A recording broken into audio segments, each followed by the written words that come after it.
Winslow, Arizona has proudly been the home to the Wright tournament. This weekend, we have wrestled over 1,200 bouts.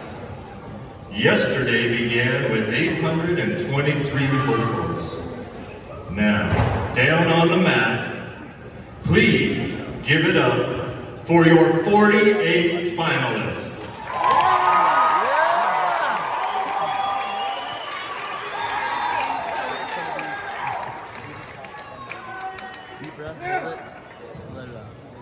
In September of 1812, an American patriot named Francis was held captive on a British vessel and forced to witness that fleet attack the American-occupied Fort McHenry.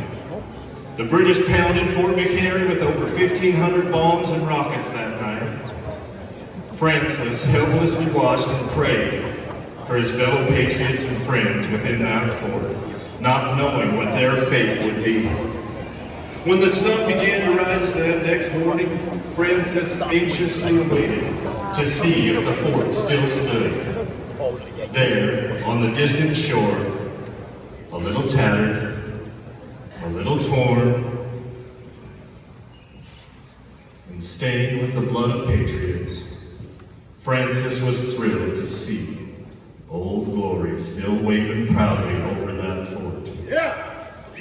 Well, as soon as he could, Francis Scott Key took pen and paper, and he put his feelings down in the words of a poem. Later, those words were set to music, and they became our national anthem.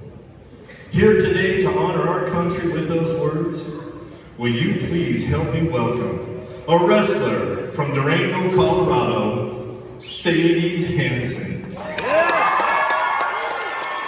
As we stand and uncover and remember that through every bomb, rocket, or foul word hurled at her, over our country today, and even in this gym, Old Glory still waves.